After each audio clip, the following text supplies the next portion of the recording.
আবার সুজাপুরে প্লাস্টিক গোডাউনে আগুন, ভস্মীভূত 6টি গোডাউন। রবিবার ভোর প্রায় 3টা নাগাদ এই অগ্নিকাণ্ডের ঘটনায় ক্ষতির পরিমাণ প্রায় 80 লক্ষ। বিগত দিনেও সুজাপুরে প্লাস্টিক গোডাউনে আগুন লেগে লক্ষ লক্ষ টাকা ক্ষতি হয়েছে। এলাকার জনপ্রতিনিধিরা কালিয়াচকে দমকল কেন্দ্র তৈরি করার আশ্বাস দিয়েছেন, কিন্তু এখনো পর্যন্ত তা হয়নি।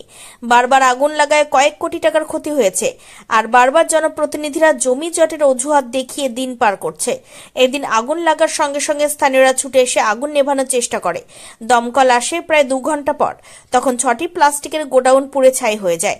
হাবিব খান ওরফে অপ, শাকিরুল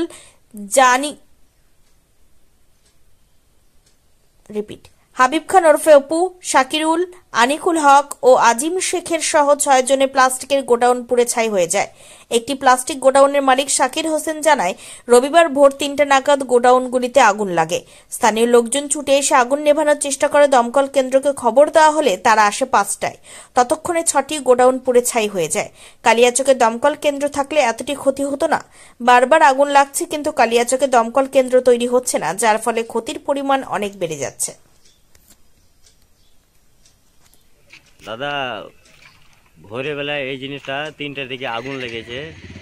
এসে দেখি গুড়নে ধাঁ করে আগুন জ্বলে। তারপরে তোমার পুরো গ্রামের লোক তোমার ছুটে এসে তো পানি মানি নিয়ে করে।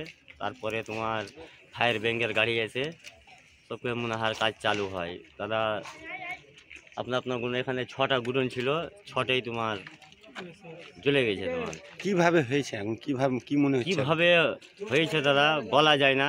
এখন বহু লাগিয়েছে কি নিজের মনে লেগেছে, এটা এখন পুলিশকে তদন্ত করতে হবে। কি লোকও আমাদের যে গ্রামের আছে তারাকেও এখন তদন্ত করে দেখতে হবে কি আগুনটা প্রায় আমাদের সুজাপুরে প্রায় জায়গাতে লাগে। আগুনটা লাগে কিসের জন্য? আমাদের সুজাপুরে প্লাস্টিকের কাজ হয়। এখানে কোনো ফায়ার ব্যাংকের কি কোনো জিনিসের সেফটির জিনিস নাই। এটা জিনিসগুলা দেখতে হবে। বড় মাথা যারা আছে তারাকে গুরুত্ব নিয়ে জিনিসটা করার দরকার। হ্যাঁ, ফায়ার ব্যাংকের দরকার কি সেফটির জন্যে। প্লাস্টিকের কাজ তো কোথায়, যেরকম আমার 2টা গুড়ন জ্বলেছে। আমার এই 2টা গুড়নে আমার ধরলাম 25-30 লাখ টাকার ক্যাপাসিটি আছে। আমরা ফের রাস্তাতে চলে এলাম।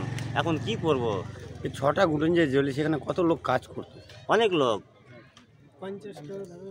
60-70টা লোক ধরেন।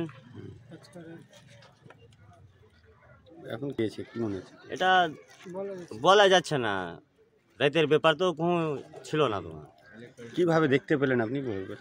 গ্রামের লোক তোমার দেখে ধোঁয়া উঠছে, আগুন জ্বলছে, বাড়ি থেকে বের করতে লেগে তোমার ডাকাডাকি করতে লেগেই তোমার জিনিসটা জ্বলে যায়। প্লাস্টিক তো খুব তাড়াতাড়ি জ্বলে।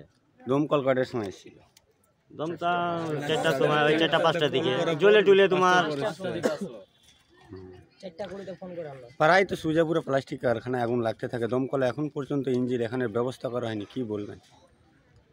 কি বলবো কি, আমাদের যে এখানে ইউনিয়ন আছে আর প্রায় বড় বড় পয়সাওয়ালাও আছে। কথা কিভাবে কি করছেন এটা ওই দাদারাই বলতে পারবে। কিন্তু একটা দরকার আমার কথা, আমি দাদা যেটা জানি যে প্লাস্টিকের কাজে তাড়াতাড়ি আগুন ধরে, কিন্তু এই জিনিসটা গুরুত্ব লিয়া কোনো মাথা জিনিস কোনো কিছু বলে না। তো আমরা কি বলবো দাদা? এখন জিনিসটা হয়ে গেছে ছোটো মোটো জিনিস। আমরা ছোটো মোটো ব্যবসায়িক আমরা কি বেশি বলবো, যেটা হয়ে গেছে এখন তো কোনো তো দেখেনি কীভাবে জিনিসটা হয়েছে। আপনার নাম? আমার নাম হাবিব খান, ডাক নাম অপু। আপনার কটা গুণন রয়েছে? আমার 2টা গুণন ছিল। এখানে কটা গুণন পুড়ে গেছে? 6টা। 6টাই পুড়ে শেষ? হ্যাঁ, একদম রাগ ছাগ হয়ে গেছে। জায়গাটা দেখো, এরিয়াটা কীরকম হয়ে আছে। বাড়ি আপনার কোথায়? এখানেই স্কুল পাড়া, সুজাপুর স্কুল পাড়া। হ্যাঁ।